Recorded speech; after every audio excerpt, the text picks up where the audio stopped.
네, 오늘 주보에 보시면 오늘의 말씀란에 예수님 재판의 7단계에 대해서 기록을 해놓았습니다. 지난 안식일 말씀을 드렸던 내용인데 교우님들께서 참고가 되고 또 도움이 되시라고 이 내용을 적었습니다. 말씀이 마치고 난 다음에 이런 질문이 있었습니다. 목사님, 예수님께서 재판을 3번 또는 4번을 받으셨는데 왜 7번의 이제 재판이라고 이렇게 말씀을 하셨냐고 하는 질문을 받았습니다. 이런 좀 경우가 될 것 같습니다. 예수님께서 신문을 이제 받으신 적이 있고, 예를 들어서 안나스라든지 가야바에게 그 신문을 받은 적이 있고, 그 다음에 빌라도를 통해서는 이제 재판을 받았는데 왜 7번의 재판으로 이렇게 말씀을 했는지에 대한 질문이었습니다.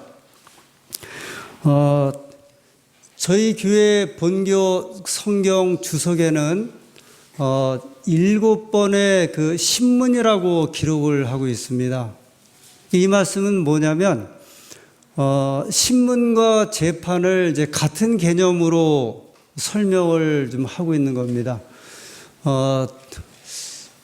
예수님을 신문했던 사람들 또는 재판했던 사람들이 안나스, 가야바, 헤롯, 빌라도인데 이 사람들은 최고의 결정권자들이에요.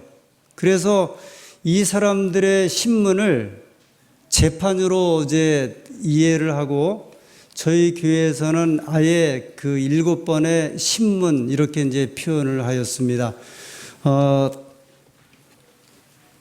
저도 처음에 그 주보에 제목을 실을 때 7번의 신문과 재판 이렇게 이제 두 가지로 표기를 하려고 하다가 단순화시켜서 7번의 재판 이렇게 기록을 했습니다. 교우님들께서 그렇게 이해를 해주시면 좋겠습니다. 예수님께서 안나스로부터 시작해서 빌라도에게 7차례의 그 재판을 받으신 것으로 그렇게 이해를 하시고 이 내용을 참고해 주시면 좋겠습니다.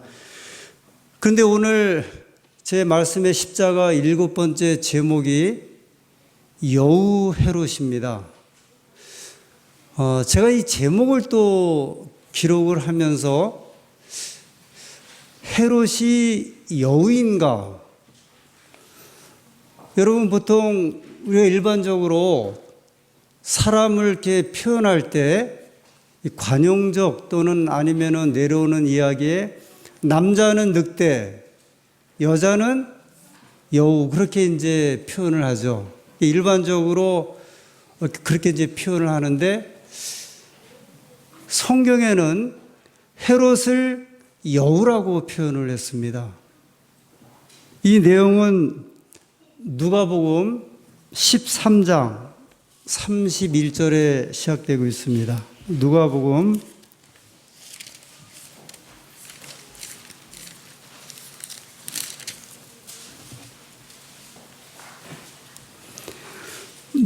13장 31절 곧 그때에 어떤 바리새인들이 나와서 이르되 나가서 여기를 떠나소서 헤롯이 당신을 죽이고자 하나이다. 32절 가라사대 가서 저 여우에게 이르되 누구죠? 헤롯을 예수님께서 말씀하시기를 가서 저 여우에게 이르되 오늘과 내일 내가 귀신을 쫓아내며 병을 낫게 하다가 제3일에는 완전하여 지리라 하라. 이 내용은 일단의 바리새인들이 예수님한테 와서 지금 헤롯이 당신을 죽이려고 하니 도망가십시오 그랬더니 예수님께서 하신 말씀입니다. 가서 저 여우에게 내가 전하고자 하는 말을 전하여 주어라. 여기 이 헤롯은 지난 안식일에 살펴보았던 예수님을 재판했던 그 헤롯입니다. 근데 이 헤롯에 대해서 예수님께서 여우라고 표현을 하였습니다. 사람을 짐승의 묘사를 한 거죠. 더군다나 예수님께서 제가 혹시 이 표현이 다른 곳에는 어떻게 될까 해서 영어 성경을 보았더니 영어 성경에도 폭스 그렇게 되어 있습니다. 여우. 중국어 성경을 보았더니 후리라고 되어 있는데 그것도 역시 여우예요. 이 신약 성경이 헬라어로 기록되었는데 헬라어 사전을 찾아보았더니 알로페크스 그랬는데 역시 여우입니다. 그러면 왜 예수님께서 예수님을 심판했던 재판했던 이 헤롯을 여우라고 표현을 하셨을까? 우선은 이 말씀이 유대인들에 의해서 기록되었기 때문에 유대인적 그 사고의 이 말씀을 보면 유대 사람들은 이 여우를 아마 우리하고 같은 개념 같아요. 간사하고 교활한 짐승 이렇게 이제 묘사를 하고 있는데 그래서 이 헤롯이라고 하는 한 왕을 짐승으로 묘사를 하면서 여우라고 이렇게 말씀을 했습니다. 저는 지금 이 헤롯이 여우냐 아니냐고 하는 그 여우 문제를 따지고자 하는 것이 아니라 왜 예수님께서 당신을 재판하거나 아니면 죽이려고 했던 헤롯을 가리켜서 여우라고 말씀하셨는지 이 헤롯이란 인물이 어떤 인물인지 예수님의 십자가 사건과 연관되어서 이 말씀을 함께 나누도록 하겠습니다. 성경에 특별히 사복음서에 헤롯이란 이름이 많이 등장합니다. 헤롯은 우리로 말하면 성씨를 이야기를 합니다. 김씨, 박씨 이렇게 하듯이 헤롯도 그 당시에 유대 인물들 가운데 성씨였습니다. 이 헤롯은 에돔 족속 출신입니다. 이 에돔 족속은 에서의 후손이죠. 에서의 후손이 이삭의 후손인 이 예수님을 이제 심판하는 장면이 이 성경에 소개하고 있습니다. 원래 아브라함의 아들이 이삭과 에서였고, 그 다음에 아브라함의 아들이 이삭과 이스마엘이었고, 그 다음에 그 이삭의 아들이 야곱과 에서였는데 다 어떤 식으로 이제 빠지게 되냐면 결국은 이스마엘은 이스마엘대로 다른 족속을 이루면서 하나님 백성을 핍박을 하고, 그리고 에서 역시 야곱으로부터 이제 그 팥죽 한 그릇에 장자권을 팔고 그 다음에 장자에 대한 축복권을 놓치면서 이 이스마엘이나 에서 이런 쪽이 후손을 이루면서 끊임없이 하나님 백성을 이렇게 핍박하는 민족으로 이제 소개가 됩니다. 그런데 헤롯은 에서의 후손이에요. 에돔 족속의 후손이면서 하나님 백성을 핍박하는 민족으로 쭉 남아있는데 어디까지 이어지냐면 예수님을 죽이는 일에까지 이 에서의 후손이 내려오면서 헤롯이 그 에서의 후손의 한 일과를 이루게 됩니다. 이스라엘의 그 지배 구조를 보면 이 종교적인 지도자로 대제사장과 사내들인 공회가 있고, 정치적인 지도자로 헤롯 집안이 있고, 그리고 로마의 지도자로 빌라도 총독이 있습니다. 이 장면을 보여주는 성경절이 있는데 누가복음 3장 1절입니다. 누가복음 3장 1절.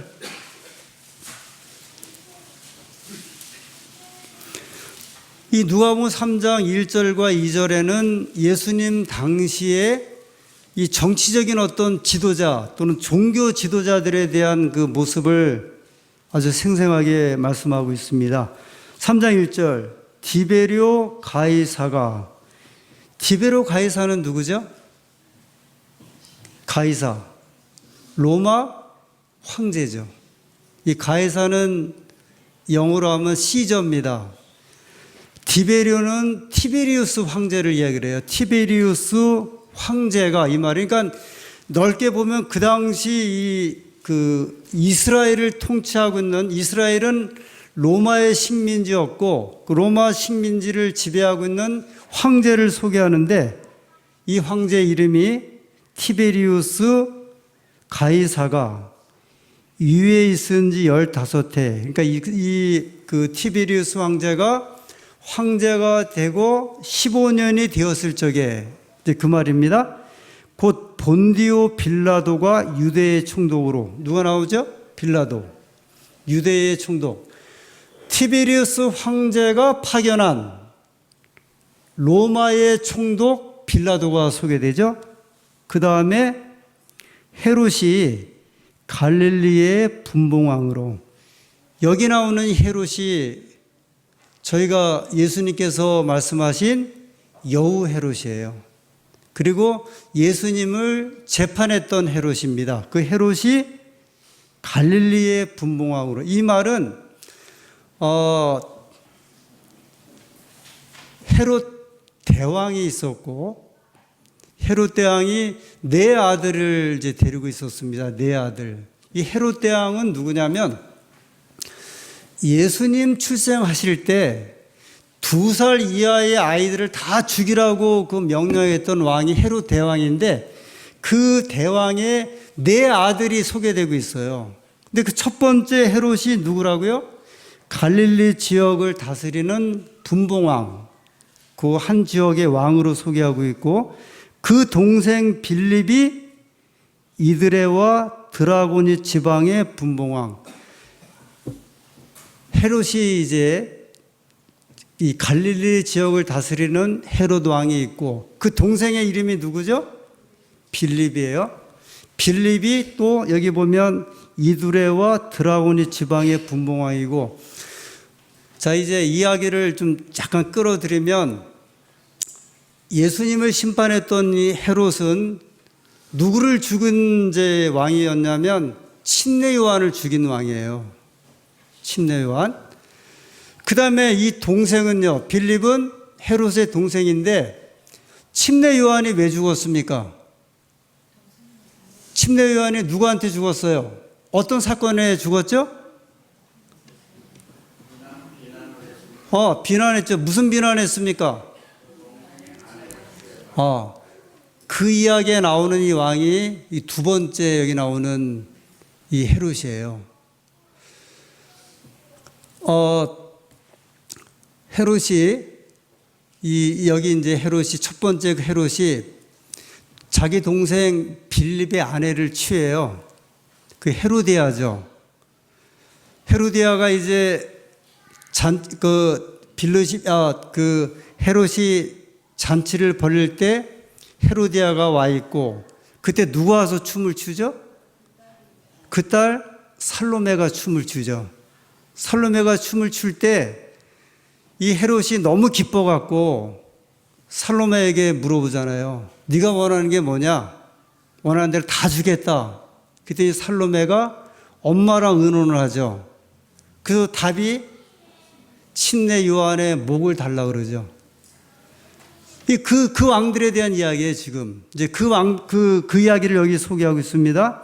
뒤에 조금 더 소개를 드릴게요. 루사니아가 아빌레네의 분봉왕으로. 지금 이제 또 다른 이제 헤로드 왕이 나와요. 그 왕은 아빌레네 지역의 분봉왕으로. 그 다음에 2절에 안나스와 가야바가 대제사장으로 있을 때, 그 당시에 안나스와 대제사장이 이 종교적인 지도. 그래서 이 누가복음 3장 1절에 보면 그 당시 이스라엘 땅에 나오는 모든 지도자들이 이 속에 다 포함됩니다. 근데 이 사람들이 다 누구의 이제 재판과 연관이 되냐면 예수님의 재판과 연관되는 사람들로 여기 소개되고 있습니다. 자, 다시 한번 이제 이 내용을 말씀을 드리죠. 헤롯 대왕은, 그러니까 로마의 그 황제가 이스라엘 땅을 이렇게 지배하는 소위 지배권을 이스라엘 사람 출신에게 맡겼어요. 그래서 우리식으로 말하면 헤롯 대왕의 네 아들이 있는데 한 아들은 경기도 도지사 이렇게 생각하시면 돼요. 큰 아들은, 둘째 아들은 강원도 도지사, 한 아들은 경상도, 한 아들은 저 전라도 땅을 다 이렇게 맡겼습니다. 그런데 저희가 오늘 지금 이제 살펴보는 이 왕은 헤롯 안디바라고 하는 왕인데 성경에서 예수님이 말씀하신 여우 헤롯으로 소개하고 있는 이 왕입니다. 이 헤롯 안디바라고 하는 이 여우 헤롯으로 소개된 이 헤롯은 어떤 사람이냐면 건축에 조예가 깊었습니다. 그래서 이 사람이 갈릴리 지역의 이제 그 분봉 왕이었는데 여러분 그 갈릴리 바다를 성경에는 또 무슨 바다로 소개를 하죠? 디베랴 바다라고 그러죠. 아까 제가 디베랴가 어느 황제 이름이라고 말씀드렸어요? 티베리우스 황제 이름이라고 말씀드렸어요. 그 디베랴 호수는 누구 호수라는 이름이에요? 티베리우스 황제 호수라는 이름이에요. 원래 이름은 뭐죠? 갈릴리 호수인데, 갈릴리 이제 바다 또는 갈릴리 호수인데 이 헤롯이 디베랴라고 하는 그 지역의 도시를 건축하고 그것의 이름을 디베랴 그렇게 지었고 그 다음에 그 호수를 디베랴라고 하는 이름으로 바꿔줬어요. 그 누구를 위해서 이렇게 이름을 지었냐면 로마 황제, 그 당시에 로마를 지배했던 디베랴 황제, 티베리스 황제를 위해서 이름을 바꿔줍니다. 우리 그 달력에 3월을 마치 그렇게 하죠. 마치라고 하는 것은 이게 진군하다. 그 3월달 되면 이제 막 진군하는 것으로 활력이 있잖아요. 4월을 에이프릴, 5월을 메이 이렇게 이름을 졌습니다. 7월 달에 영어 이름의 달력이 줄라이죠. 이 줄라이 또는 줄리라고 하는 이름은 로마 황제 이름이에요. 줄리어스라고 하는 황제 이름을 달력 7월 달에다가 이제 지어준 거예요. 달력을 짓는 사람들이 로마 황제 환심을 살려고 달력 이름의 7월 달도 줄리어스라는 황제 이름으로 바꿔줬어요. 그런데 그 다음에 황제가 어거스트라는 황제예요. 아우구스도. 이 황제가 아니 줄리어스가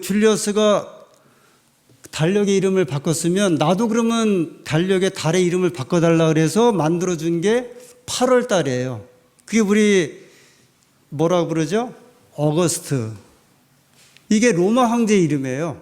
그러니까 그 당시에 뭐 이렇게 생각하시면 될 것 같아요. 요새도 미국 같은 데에는 유명한 장군이나 대통령 이름을 가지고 공항 이름을 지어주잖아요. 존 F 케네디 공항, 뭐 레이놀드 그 다음에 이런 레이건 공항 이렇게 이름을 지어주듯이 그 당시에 환심을 살려고 이 헤롯이 호수의 이름도 디베랴로 바꾸고 그 다음에 도시 이름도 디베랴로 바꾸게 됩니다. 그런데 이 왕이 제가 처음에 말씀드린 대로 자기 동생 그 빌립의 아내를 이제 뺏으면서 이제 문제가 생기기 시작을 합니다. 이 소식을 침례 요한이 듣고 누가복음 3장 2절 누가복음 3장 2절입니다. 안나스와 가야바가 대제사장으로 있을 때 하나님의 말씀이 빈들에서 사가라의 아들 요한에게 임한지라. 이 요한이 침례 요한이라고 그랬죠. 침례 요한이 이제 저 광야에서 기별을 이제 전하기 시작을 합니다. 4절. 선지자 이사야의 책에 쓴 바 광야에 외치는 자의 소리가 있어 이르되 너희는 주의 길을 예비하라. 그의 오실 길을 곧게 하라. 모든 골짜기가 메워지고 모든 산과 작은 산이 낮아지고 굽은 것이 곧아지고 험한 길이 평탄하여질 것이요 모든 육체가 하나님의 구원하심을 보리라. 그러면서 침례 요한이 자기를 가리켜 내가 주의 오심을 전하는 기별을 가지고 이제 일어났다는 이야기를 합니다. 그러면서 7절, 8절에 보면 침례를 받으러 오는 백성들에게 이렇게 이야기를 합니다. 독사의 자식들에게 이야기를 해요.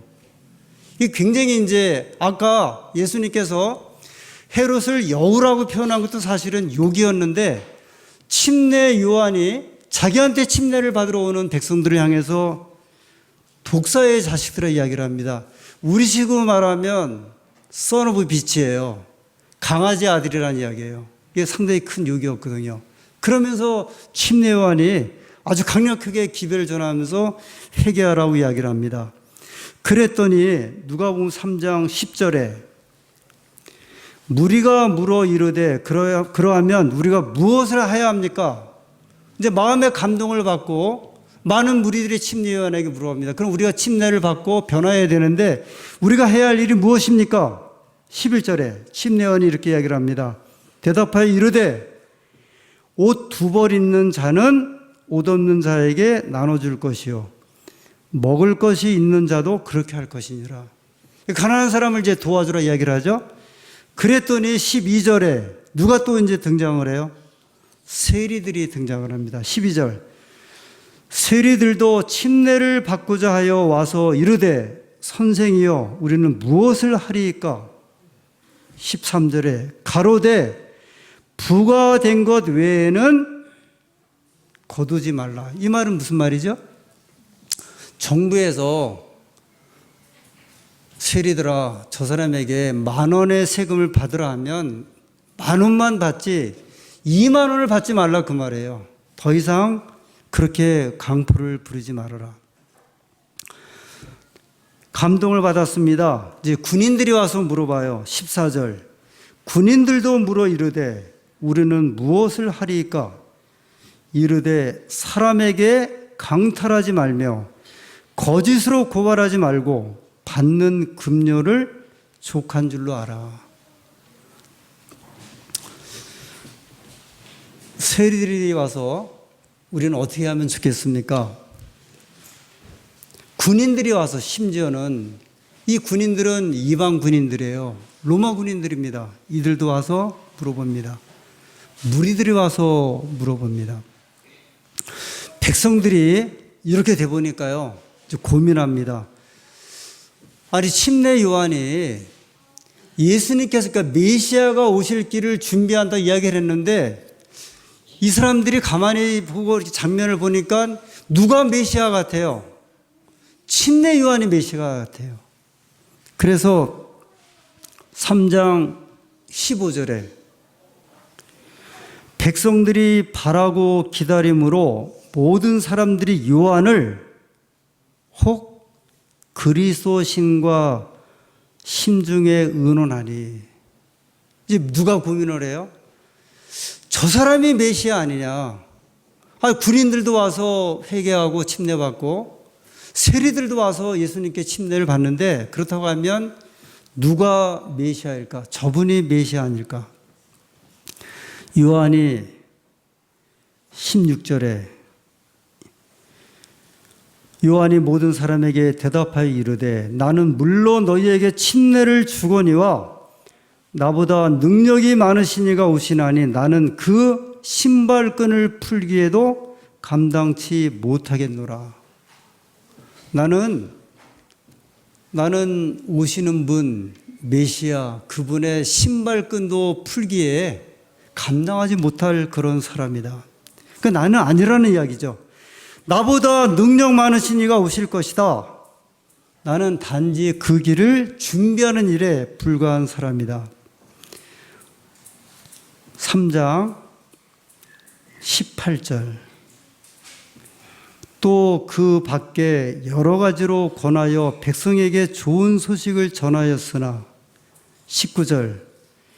분봉왕 헤롯은 그 동생의 아내 헤로디아 일과 또 자기가 행한 모든 악한 일을 인하여 요한에게 책망을 받고 그 이외에 한 가지 악을 더하여 요한을 옥에 가두니라. 헤롯 대왕의 네 아들, 이제 한 아들은 헤롯이었고 그 동생은 빌립이었는데 헤로디아의 그 아내를 취하면서 누가 이제 책망을 했습니까? 요한이 이제 책망을 했죠. 독사의 자식들이라고 백성들에게 말했으면 요한에게는 아마 그보다 훨씬 더 심한 욕을 했을 것 같아요.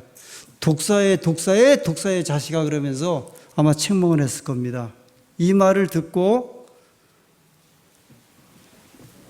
헤롯이 침례 요한을 옥에다 가둬버렸어요. 그리고 잔칫날 잔치 자리에 그 살로메와 헤로디아의 이제 이야기를 듣고 목을 베어서 마침내 죽이는 이런 일을 하게 됩니다. 이 무렵에 기별자 침례 요한은 사라졌어요. 그러나 아시는 대로 하나님의 기별은 한 사람이 죽는다고 맞춰지는 게 아니죠. 한 사람의 기별자가 죽는다고 하나님의 역사하심이 예수님 이후로 끊어지는 게 아니죠. 마치 그 기별이 오늘까지 계속 이어지듯이 침례 요한, 그러니까 예수님의 길을 평탄하게 하고 준비하고 그 다음에 그 기별 전했던 침례 요한이 사라졌으면 그 다음에는 누가 등장을 해야 돼요? 그 기별의 원본 되시는 메시아 예수님께서 다시 광야에서 기별을 전하기 시작을 하십니다. 예수님의 첫 사역이 40일 동안 광야에서 금식하시고 그리고 이제 기별을 강력하게 전하시는데 침례 요한의 기별보다 훨씬 더 이제 강력한 기별을 예수님이 전하기 시작을 합니다. 누가복음 9장 6절, 7절, 8절의 말씀입니다. 누가복음 9장 6절. 제자들이 나가, 예수님의 제자예요. 각 마을에 두루 다니며 곳곳에 복음을 전하며 병을 고치더라. 7절. 분봉왕 헤롯이, 이 헤롯은 누구라고 그랬죠? 예수님 재판에, 그러니까 사복음서에 나오는 대부분 헤롯은 이 헤롯이에요. 침례 요한 죽인 헤롯, 예수님 재판했던 이 헤롯입니다. 이 헤롯이 이 모든 일을 듣고 심히 당황하니 이는 어떤 사람은 요한이 죽은 자 가운데서 살아났다고도 하며 8절에 어떤 사람은 엘리야가 나타났다고도 하며 어떤 사람은 옛 선지자 한 사람이 다시 살아났다고도 함이라. 예수님의 제자들이 이제 이적을 베풀고 사역의 성공을 거두며 그 소식을 막 들었는데 그 예수님의 제자를 지도하는 선생님이 누구죠? 저 갈릴리 사람 예수라고 하는 소식을 들었어요. 근데 헤롯이 들어보니까 그 헤롯이 침례 요한이 죽었다가 또 나타났다는 이야기를 누가 말하고 어떤 사람은 엘리야가 나타났다고 그렇게 말을 하니까 침례 요한을 죽인 헤롯의 마음에 이제 근심이 되기 시작을 하는 거예요. 도대체 저 인간이 누구냐? 도대체 저 사람이 누구길래 침례 요한도 강력했는데 그보다 훨씬 더 강력한 한 인물이 나타났는데 그 인물이 누구냐? 9장 9절입니다. 누가복음. 헤롯이 이르되 요한은 내가 목을 베었거늘 이제 이런 일이 들리니 이 사람이 누군가 하며 그를 보고자 하더라.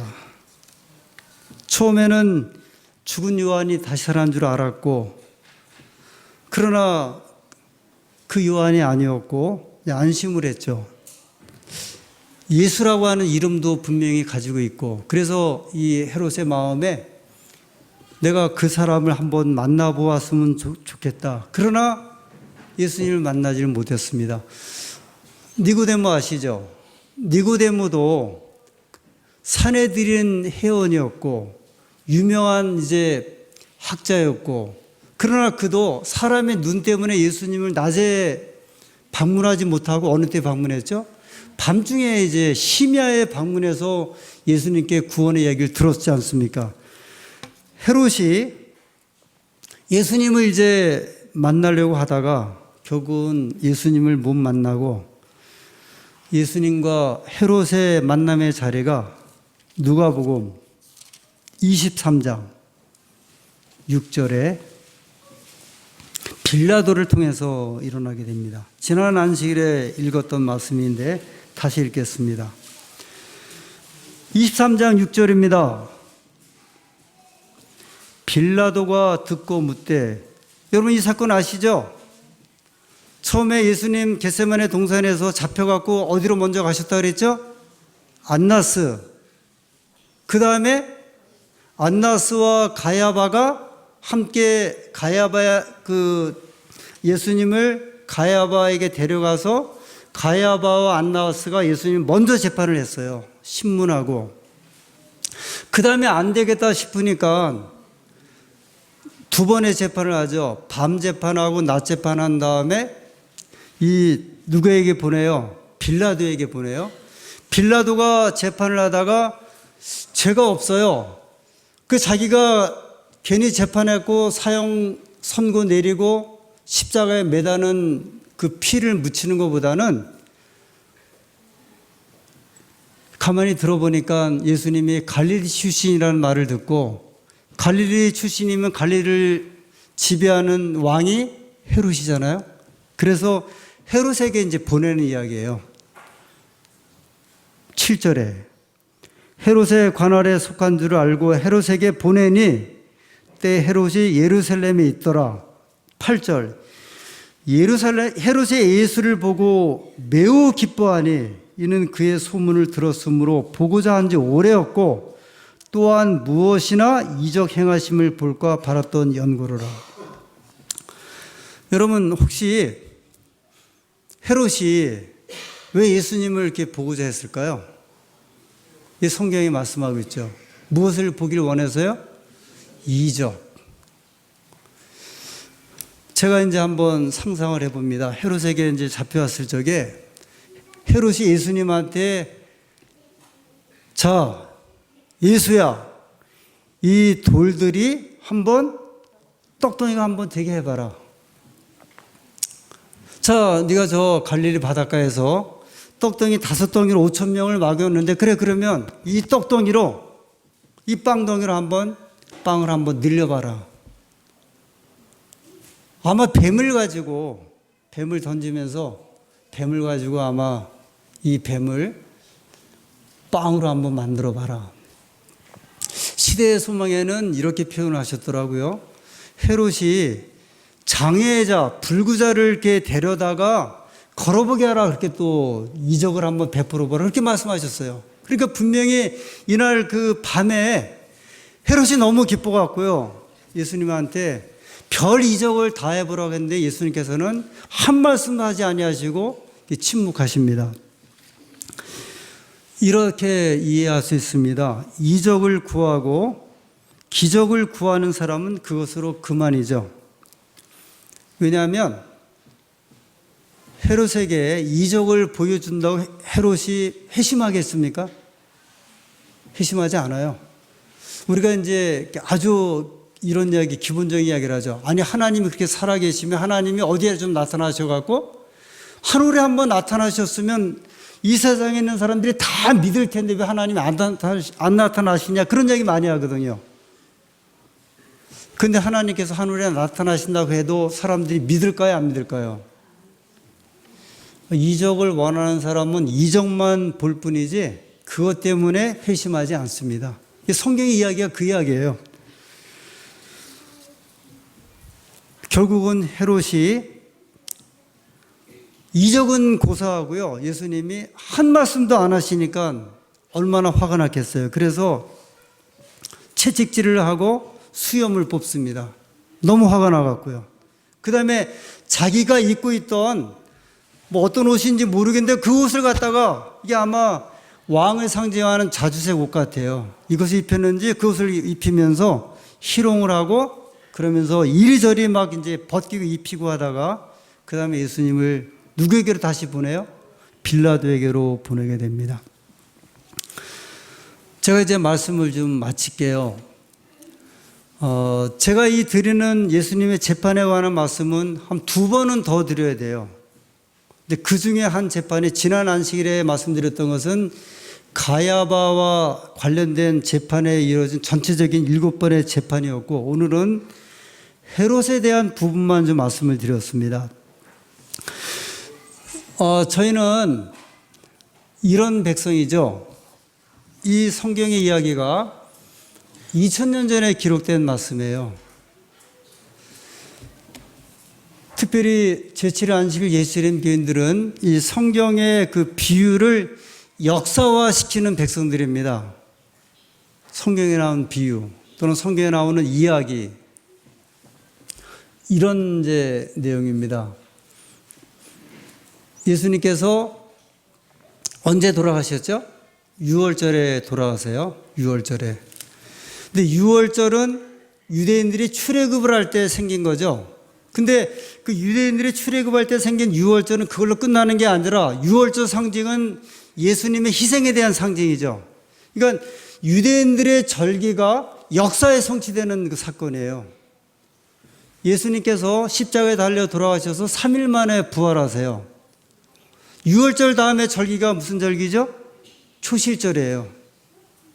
초실절은 첫 익은 수확물 하나님 앞에 드리는 이제 흔드는 절기인데, 이 절기는 예수님은 첫 열매, 부활하신 예수님을 상징하는 절기가 그 첫 절기죠. 초실절. 성취됐어요. 절기가 역사 속에 성취되는 이야기예요. 그리고 그로부터 한 50일이 지나서 사도행전에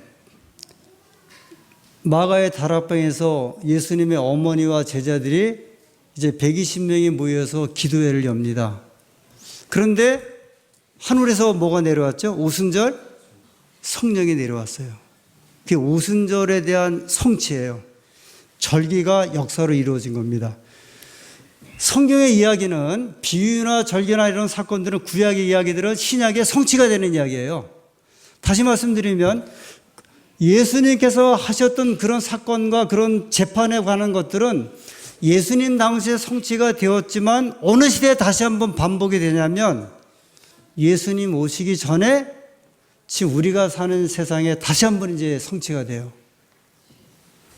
예수님이 재판받았던 이런 재판을 누구도 이제 받을 수 있냐고 우리가 말씀하냐면 우리도 받을 수 있다는 거예요. 그래서 화이트 부인이 1897년에 이렇게 말씀을 합니다. 예루살렘에서 그리스도를 배척하고 거절할 때 있었던 장면은 헤롯과 헤롯이 했던 이런 재판, 신문, 조롱, 모욕은, 이런 일들은 미래의 세계 역사, 지금 우리 때예요. 우리 때에 곧 그리스도가 최후로 온전히 거절함을 받을 때 일어날 장면들을 대표하는 것이다. 종교계는 최초의 큰 배도자의 편에 가담할 것이다.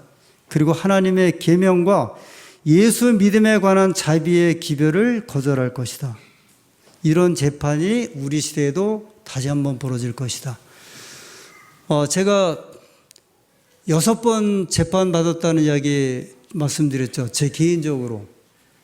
검찰에 3번 고발당하고, 그 다음에 이제 경찰에게 또 신문 받아서 벌금도 받고, 다 교회 건축과 교회를 하면서, 또 그것도 한국에서 부족해갖고, 중국에서 이제 선교 사업할 때 2번 제가 이제 신문을 받았습니다. 한 번은 공안이라는 데 이제 가갖고 재판을 받고, 2번째는 국가안전기획부라고 하는 구간에 가서 재판을 받습니다. 근데 처음에 공안에 가니까, 공안에 경찰서예요. 그 경찰관이 저한테 이렇게 얘기를 합니다. 박대원 씨, 당신은 변호사를 부를 수도 있고, 그 다음에 진술의 그 대답을 이제 거절할 수도 있습니다. 그러면서 이것이 미란다 원칙입니다. 이야기를 해요. 여러분 혹시 미란다 원칙 아세요? 저는 깜짝 놀랐어요. 저기 김연아 입사님이 중국에 계셨고 사셨는데, 여러분 중국 공안들이 무서워요.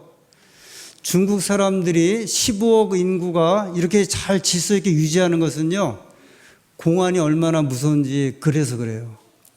지금도 중국 공안은 범죄 혐의자가 잡혀가면 두들겨 팹니다. 근데 저는 외국인이니까 국제적인 그거를 이야기를 하더라고요. 박대원 씨, 당신은 진술의 조서에 거부할 수도 있고, 진술을, 그 다음에 필요하면 변호사를 대동하고 재판 신문에 응할 수 있습니다. 그래서 선하게 받았어요.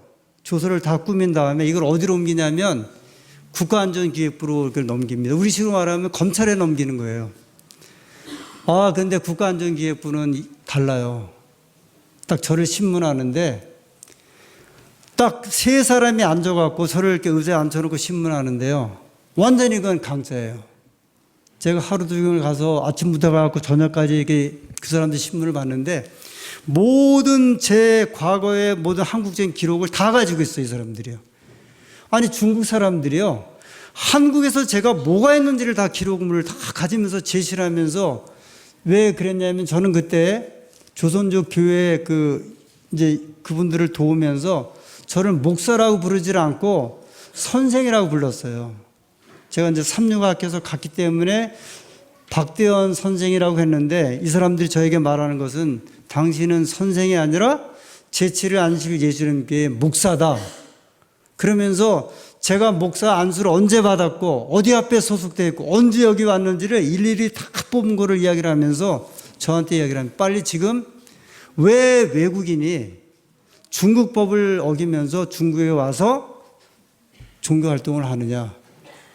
근데 저는 그랬거든요. 나는 여기 심양사범대학의 학생이고 교인으로서 일일이 이제 그때 안식일에 내가 매번 가는 게 아니라 한 달에 한 번 가면서 예배를 드릴 뿐이다. 그랬더니 무슨 이야기를 하냐면 그 교회 벽에 있었던 제가 설교했던 것들을 그 배정표를 다 이야기를 하면서요. 이런 기록들을 우리가 가지고 있다. 그래서 제가 받은 이제 결과가 당장 3일 내에 출국하라. 3일 내에 나가라는 거예요. 그 도장을 받고 그 다음에 5년 내에는 중국을 이제 못 들어온다. 그러면서 그 판결문을 받아갖고 제가 3일 후에 출국을 했습니다. 출국을 하는데도 저한테 이제 시비를 걸어요. 저한테 시비를 걸고 이야기를 합니다. 지금 이제 화이프님 말씀하신 이 장면은 예수님 당시에 있었던 이런 이 장면은 오늘날도 이루게 될 것이고 저희들도 신앙적인 이제 문제로 이 세상에 법정에 서거나 아니면 사람들로부터 하나님의 백성이 무엇인지 당신이 어떤 믿음을 가지고 있는지 다시 한번 세상 법정에 나타나게 될 것이라고 하는 이 기별을 우리에게 주고 계시면서 예수님께서 하시는 이 일은 받았던 이런 재판에 관한 일들은 7번에 관한 일들은 오늘 이 시대에 다시 한번 재현되게 될 것이다 말씀을 하셨습니다. 그러므로 우리가 하나님의 백성으로 살아가시면서 예수님의 시련처럼 우리도 이러한 시련을 경험하게 될 것이다. 그러나 중요한 것은 예수님이 승리하신 것처럼 우리도 승리하게 될 것이다. 예수님의 시련은 우주적인 선악의 대쟁투의 싸움이었는데 우리도 마지막 때에 이런 선악의 대쟁투에 우리의 믿음을 증거하게 될 것이다. 그러나 예수님께서 결국은 승리하신 것처럼 우리도 승리하게 될 것이다. 여러분 어떻게 하시겠습니까? 이 승리의 경험에 함께 동참하시게 되기를 바랍니다. 그리고 마지막으로 우리의 눈을 우리 시대에 예수님께 고정시키고 살아가고 있는가? 하나님의 백성으로 하나님의 은혜에 힘입어 살아가는 백성인가? 그리고 이와 같은 확신은 갑자기 나타나는 것이 아니라 우리의 매일매일의 신앙의 경험을 통하여 일어나게 될 것이다. 그러므로 여러분과 제가 이 땅에서 살아가는 동안에 우리의 신앙의 매일의 경험이 깊어지고 넓어지고 하나님의 인도하신 가운데 살아가는 그런 백성이 되셨을 때, 그런 백성으로 살아가실 때 예수님처럼 승리하는 경험을 갖게 될 것이다. 하나님의 은혜가 저희 모두에게 이 승리하는 자리에 설 수 있도록 인도하시고 축복해 주시기를 간절히 소원하면서 말씀을 마치겠습니다.